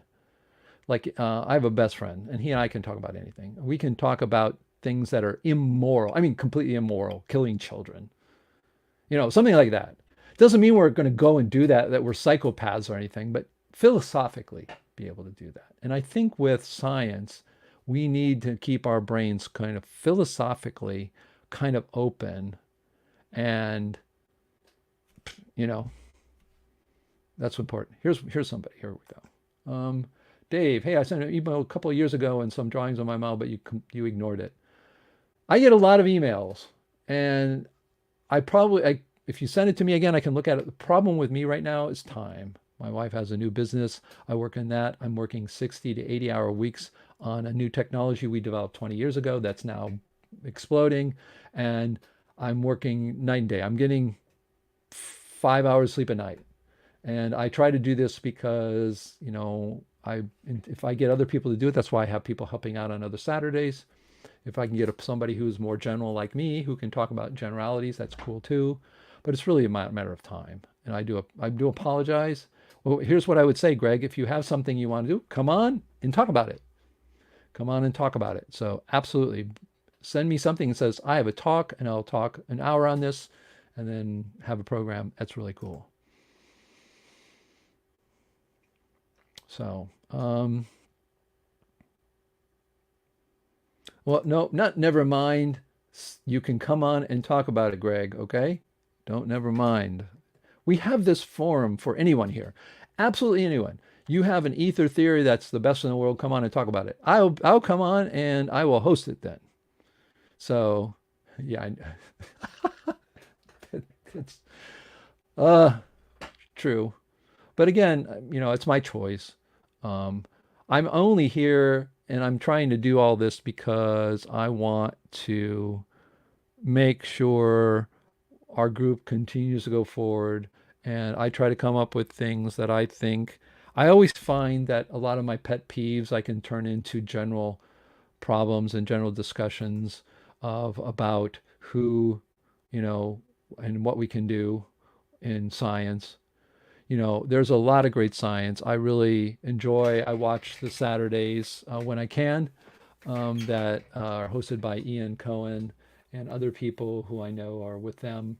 Great stuff going on, and I think that's really an important part of doing this. We're going to support your work, whether we agree with it or not, whether you answer the big questions or not. We're still going to support your work. So if you do have something you want to say and come on, great. I think too. I think it's a nice. Let's see. I think my camera's not working. My mic will work. I have a few brief comments. Okay, Nick, are you there? If you are, unmute your microphone. You want to say some words? I absolutely have you on. Nick Percival, one of the great critically thinking minds. I think he is closer to it. He's an older guy, but he is, I would say, closer. I think there's just degrees of that. So, Nick, bring you on. I can hear you, Nick, and thanks for Okay. coming on. I would So, say, I'll be honest with you, when I talk about other models and ether and not, I do find you open more than other people, and I think that's one of the things I do admire. So you're a person again, I don't think people are bad at if they're not that way, but I do see that's not a easy quality to have. Um, it's really against human nature, really. It's kind of weird. yeah, just You a see, few brief thoughts. Um, sure. One, I think that um, Greg Volk is an example of a great critical thinker. Yes, he is. He definitely was open to everybody's Yes, ideas and looked at everybody's he ideas. did. He Hopefully, did. we can lure him back in. Yeah. He spent so much time. The problem was he spent Yes. so much time in such a furied place. He actually burned almost every possibility to get back because his wife put her foot down, and Yep. that was the reason. But I agree with you. In fact, I'll let you give some more other points. But Greg Volk is one. He and I are peas in a pod. He and I have very different ideas too. But I listen to his stuff and it's fascinating. He has this idea that if you go in one direction in the universe, it's going to end up coming back to where you were. Now, I can't say that's not true, but I mean, I'm fascinated by he really is that way. I personally have a great empathy for everybody who has a theory. I have a soft spot. If someone sends me something that's kooky and what other people think is crazy, I really have this soft spot for thinking, this person has guts to do this. And I admire it and I take a look. It's like a person spent time doing this, right? Why? There must be something there. So I agree with you 100%. Greg Volk is a real rare human being. I take my hat off to him. In fact, just for you, I don't know if you know, but he has more dissident work in his house, and he has actually gotten some funds to digitize it, kind of like Google does for all documents. This Well, he has that, and one of the things he still hasn't done is to, I think he had his son got some funding or something. I have son. He's got boxes full of papers and stuff that probably have gold in them. So totally uh, agree. You had some other points, I'm sure. yes, something that's different than critical thinking, but I think it's related. Yeah. I've come across many people who were great successes and had were really smart, like maybe a Nobel Prize winner. But Right. unfortunately, once they've reached those heights, they then think of themselves experts in all fields, Yeah. including those they know nothing about, like fashion and gardening and cooking, etc.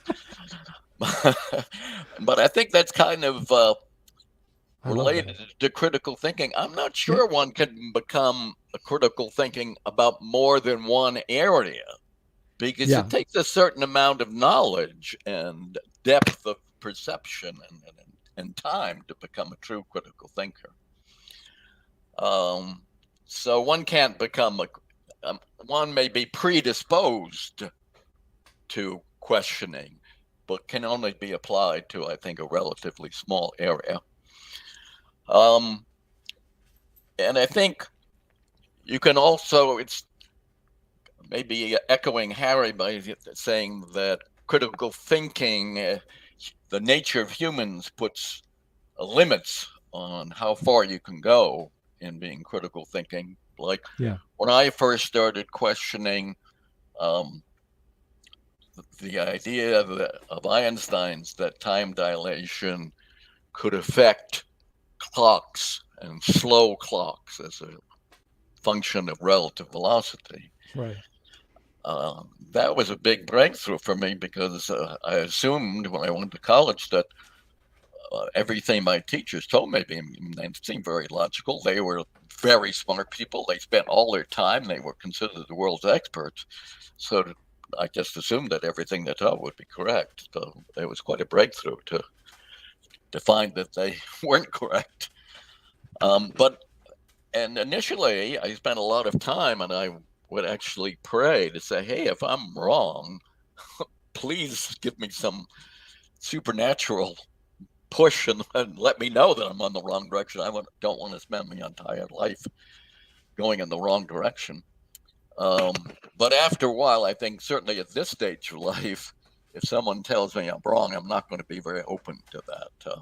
My whole identity is put into the is made up of the way I think and what I've written and what I've published. Sure. I So I think I think think after a while you become a non-critical thinker about the area that you spent your life on and are identified with.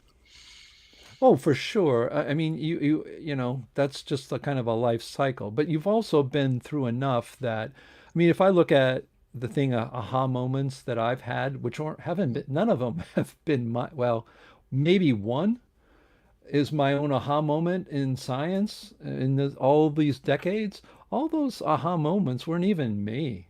They were somebody else's work that really hit me on the head like a baseball bat. Right? And I think, as you go on and you find those things, we all do. We go through life and we collect those things that we see as what we consider to be our truths, right? Because in reality, that's all they are. They're our truths. Yeah. And every one of our truths is different. I mean, linguistically, I my whole life has been to get computers almost for 40 years to understand human language. And the truth of the matter is, we know there is no one way language works. It's literally we have a kind of consensus, but we all have idiolects. We have a linguistic term called idiolect, and everybody's knowledge is different. Everyone's experiences are different. So yeah, I think with time we do gather those. But I Yeah. also think with time, those people who don't address, who are kind of this way, if you like, you're an atheist, that's great. But I think, I guess what I'm worried about, I have empathy for, is that people are working on things like you said. I pray that I don't work on something that's kind of like a dead end and it's a waste of time, right? Right. Well, what I'm trying to do is say, hey, Etherists, for instance, is one of them. Um, you better answer these questions, and most people of them don't. I mean, I did that test literally. If you can go back on our homepage a couple of days ago, I gave 3 of the 4 major arguments that really, to me, undermine the ether model. And all I got back was, well, I've explained to you what I know about my, what about ether. I've explained my model. It's like they didn't address it. And I think that's my worry. And I also think there's another thing too, Nick, is we are an organization. And if you look at our organization, if you look at what we're perceived as, right now, if you go and look at us, that's what most people talk about. I mean, if you look at any kind of model. And I think we need to understand those things so that we have some discord, at least, even in our group, about things that we don't seem to be. I mean, what I'll tell you, in 2017 and 2018, when my father and I were talking about our particular, what we called at that time the particle model, not universal movements, but the particle model. I remember having arguments like, we are, we are the outcasts in dissonance because everybody else is like, I felt that way. I didn't feel anybody, no one in the room. Think of this. I'm the person that when I have somebody on and they're maybe a little bit more controversial, maybe they have a little bit different ideas that are even for dissonance are hard, or they'll make claims that I'm always a person as a host that try to find really good stuff, or they'll say stuff that a lot of people I think is going to maybe even have some logical flaws. But I go in and I try to find the things that are interesting, that I'm finding fascinating about what they do, to bring that out. And that I think is part of what a community should try to do. It's sort of like with my daughter in musical theater. Everybody has certain strengths. Some people are good at all 3 disciplines. Some people are really great singers. Other people in a musical are dancers that are fantastic. And what people do in the theater world is they all revel in the differences and try to understand them and try to support them, try to acknowledge them, try to understand them, right? And when people are having we have a conference and people are out there, that's what I try to do. And we had people, I don't know, when did you join this organization, anyways? What year? Uh, yeah, Greg Volk brought me in the like mid '90s, I think. So did you know John Heaston? No, no. John Heaston was an amazing person. John Heaston had a brain that was so uh, he could listen to somebody, and you would get up to talk at the NPA, and he would have your paper in hand, because at the NPA at that time everybody would bring a copy of their paper for their talk. So everyone would have 30 to 50 copies depending on how many people, right? So you'd have that, and so everybody could pick up their paper. He would sit in front row of every talk with paper in hand, and as you talk, made notes. And I talked with people about the notes that he made, and they were flabbergasted because they said that seemed to have a deep understanding of what they were saying, and he had really great comments. That is a real rarity. It's sort of like, Greg Volk, a person who is so wants to know about all the things, and about all the different, you know, theories and stuff like that. But I really kind of, one of the things that kind of turned me off in the last, because I was the one who organized the conferences from 2015 on, and then of course COVID hit, but I was always kind of disappointed on how what two Finnish people said in the 2000s. They were at the math building at Connecticut, and they were outside in an area between talks and stuff. And I walked out because I'm always empathetic. So I see these people, they're all by themselves. I go, man, they came all the way from Finland. So I went over to them and I said, hey, how's it going? And they go, it's okay. And they gave a talk and everything. I said, the talk was great. I loved it. It was really interesting. And oh, I know, but you know what? We're disappointed in this organization. And I go, well, why? And he goes, we have are salesmen and no buyers. What that means is we have a bunch of people who don't listen to other people. And I don't know if that's good. I'm trying to come to find out is that really good? Is that as something that we gotta, if you want to be true critical thinkers, that really way, is that the best way to be a critical thinker? I mean, I No, know.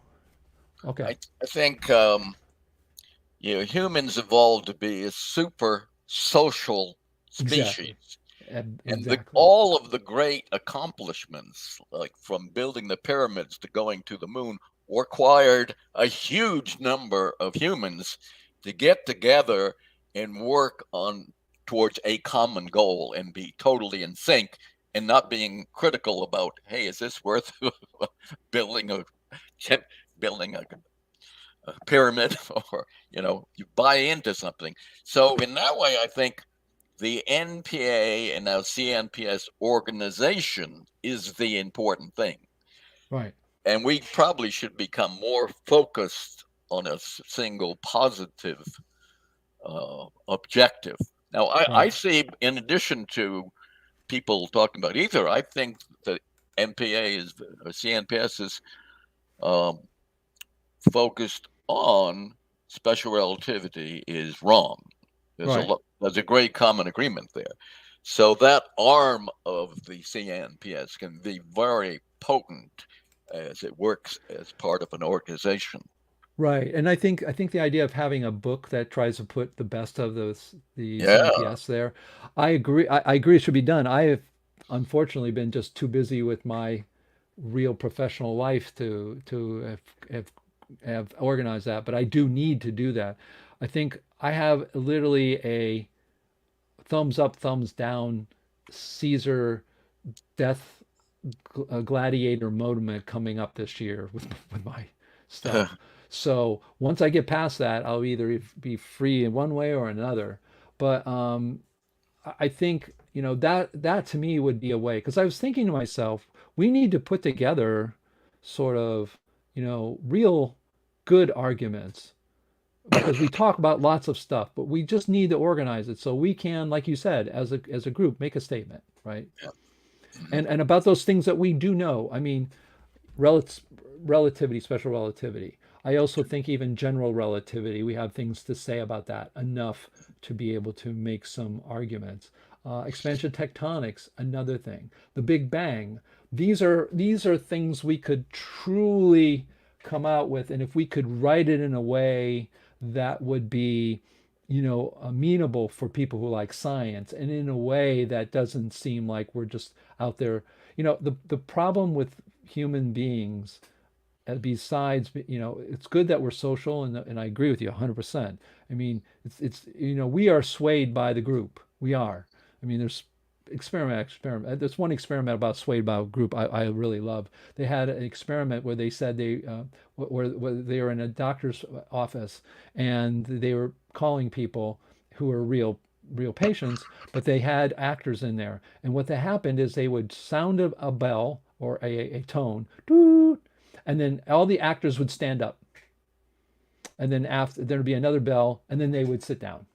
And everybody who was just a regular patient of these people, just sat there and, okay. And they looked around like, what the heck is this? This is weird. And they did it. And there's this one person who was there waiting probably for about 20 minutes. Sure enough, when the tone sounded, that person stood up with everybody else, stood there, and then sat down again. We do follow each other. If you're a person who thinks ether's garbage and you don't want to, everybody else thinks it's okay, you don't want to talk too much about it. So even me I just felt my dad and I were like an island, like no one wanted to come up and say, man, your dad's model for light it's the first time I've ever seen anybody have a real valid solution for the wave particle duality. No one said that ever to me in the CMPS, ever. And that was the first thing I saw, and it wasn't my work. And this whole thing about, following but we as a group are doing these amazing things. And, we can come up with, a movie, a documentary, a book though is something I think we still can write and we can still get in. And I think doing that, the idea of how this can be put together, I think is still valid. But I think, yeah, we need to make kind of statement. What would that be? What would be the title of the book? What would be the interest to the average person, maybe at least who likes science, that would say, yeah, this is worth picking up. What do we say? What are we saying? We're saying, I agree. Yeah, we could have a series of TV shows on these different topics where we debate the mainstream. And Yeah. it's Yeah, I think we could try to debate them.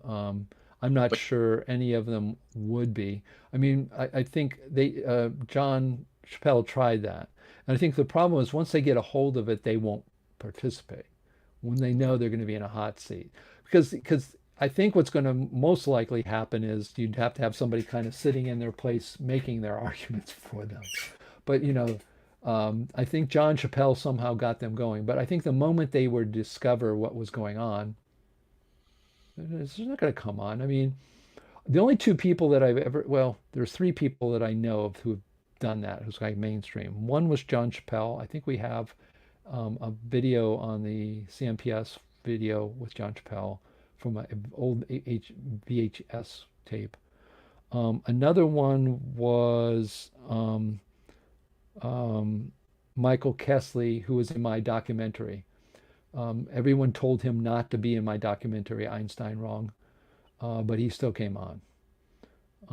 And I think that was because he had a real hatred for theoretical physics because he said it wasn't, physics is not theoretical, it's physical.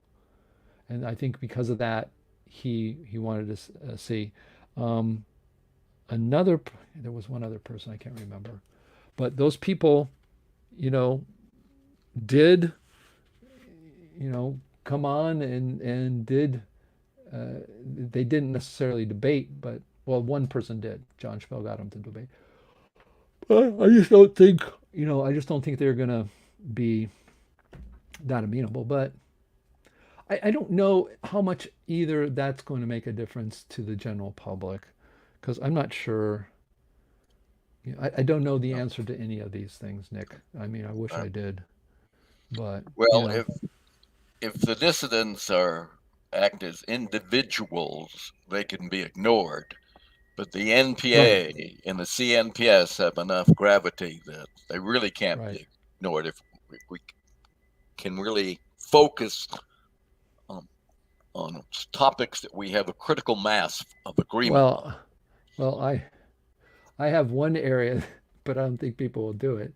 That is interesting, and there's science. It's kind of doing that already, and that's Einstein's Facebook page.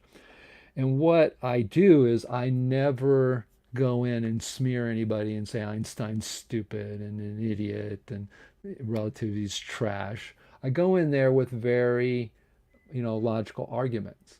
And I have like 5 people who are probably in charge of the page who, for some reason, leave me on there. And no matter what comment, and they'll have some of these comments in the Facebook page will have 1,000 comments. 1,200 comments on Einstein. 19 million people. It's a lot of people. This is not a small place. So I'm there for other people to try to get them in our direction.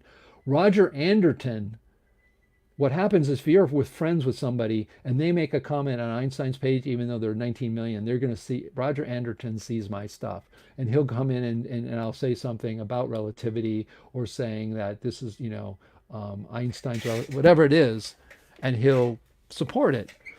But I'm alone. So what it looks like is one guy against the world.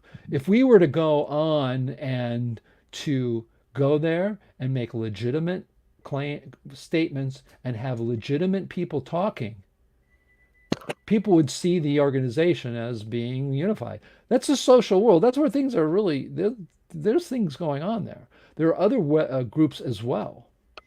And the thing is to get people just to be in there and support each other. So if I say something like, "Oh, dark matter doesn't exist. Take a look at this video I did, which shows spherical." Just turns out that spherical galaxies have no dark matter. Why? That's because the sphere is a perfect spherical gravitational field. A galaxy is a totally unspherical gravitational field. Therefore, the speeds of that argument, right? Which just says dark matter is not needed. Newtonian physics is fine. I'll go out there and say that, and there's no one backing me up. I look like, and they have this one link to a crackpot index or something like that. And every time they post it, I go and post my bio from the NPA, the CMPS. And so I'm out there in the world fighting for it. So it would be nice to have more people, doing that because, people then would start paying attention. It's like, oh, where are these guys? What are they doing? And how are they talking? I think the other thing too, Nick, is we really need to get together, and I think a book would help. Is just what are the arguments? I don't know if you know Francisco Mueller. He is a Cuban guy who lives in Miami area. I don't know if he's still alive, but in 2010 he brought an electrical circuit that showed special relativity. He claimed showed special relativity wrong. Now, if we can get together these kinds of things that easily reproducible, then we can, we need to have these kinds of things that we can talk about, and so people can like, oh, well, we can show that. How do we do that? So I think that's the other thing too, is do we have experiments that we can show or do stuff that we can show where people can show things are not as they seem. Right. Now, one last thing is when I debated relativists, they would just say, "Oh, you don't understand relativity," right. Which right. Freely translated means you don't agree with me. Right.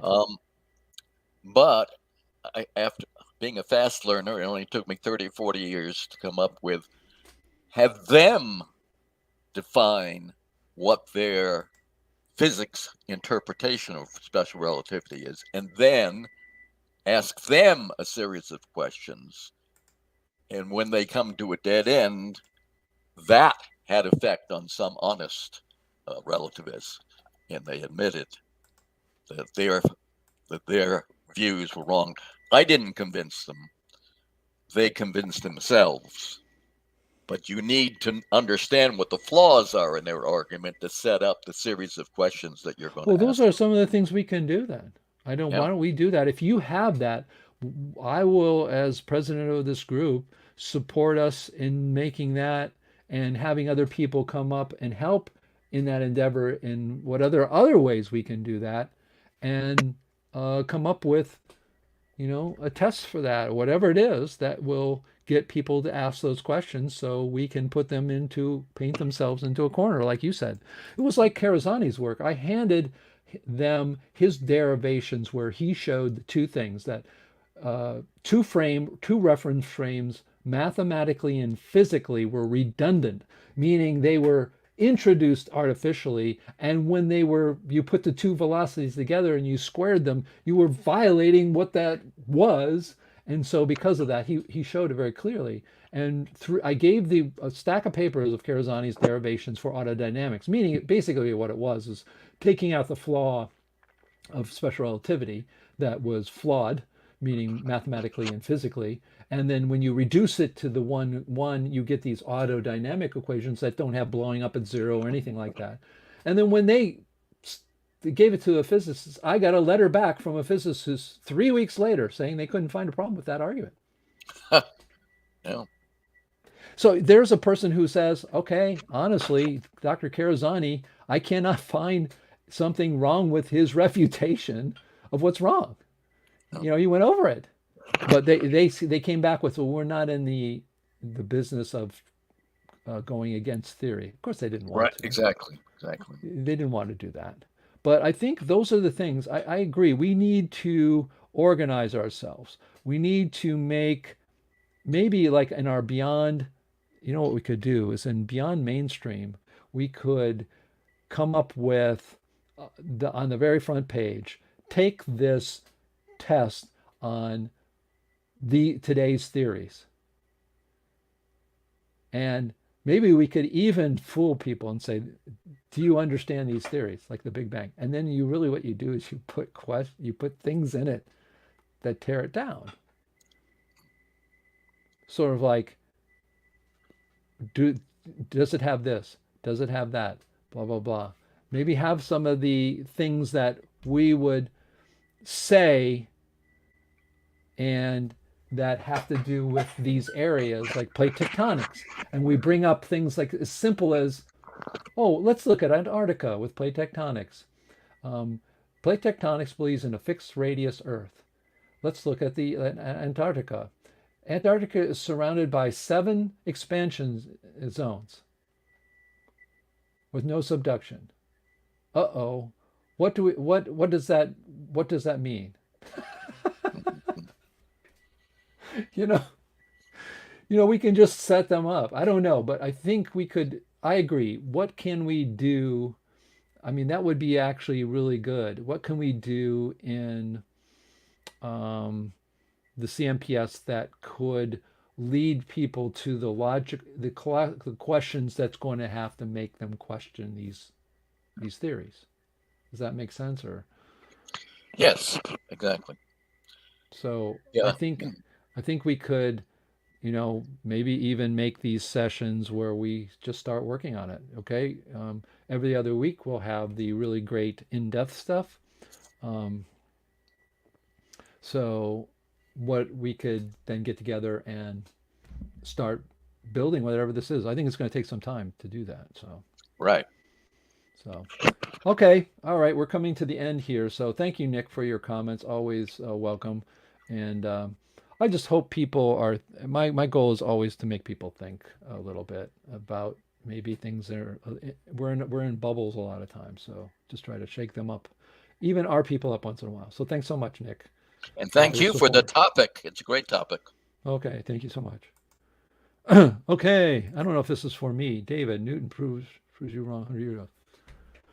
I don't know. Is that me, David? First of all, I agree with almost 100% of what, almost, not everything actually, not true, but Newton to me is one of the great scientists. So, in fact, our model, my dad and I's work completely Newtonian, absolutely 100%. So I don't know what that means, but that's okay. You have your opinion. All right. And thank you so much. I do appreciate it. And guys, everyone, remember, we do have our weekly, every other week, we have our specific topics that go on, and you don't want to miss those. And if you do have something you want to talk about, send it to me, send it to Nick, send it to Ian Cohen, and I will look at that email and we will put you on to talk. Either they will put you on to talk more specific, or I will. So please have people come by and have the communication with us to let us know that you are interested in presenting, and we will allow you to do so. So anyways, thanks again for everybody, and we'll work our way out of here.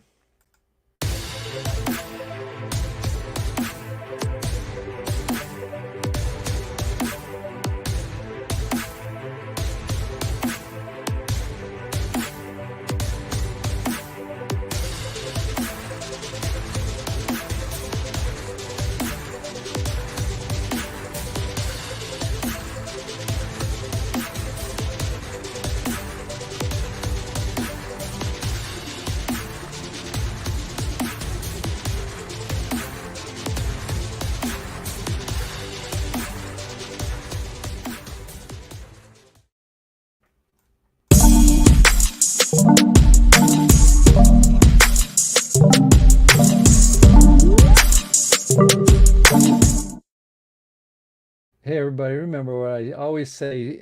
I'm going to add a little bit to it today. Stay humble. Look at the criticisms of your work. Stay critical as well. Keep up doing what you're doing. But remember, don't live in your bubble too much. But stay critical, stay thinking. I'm going to try to get you there to the promised land of being the ultimate in critical thinking that you can be. Ciao for now.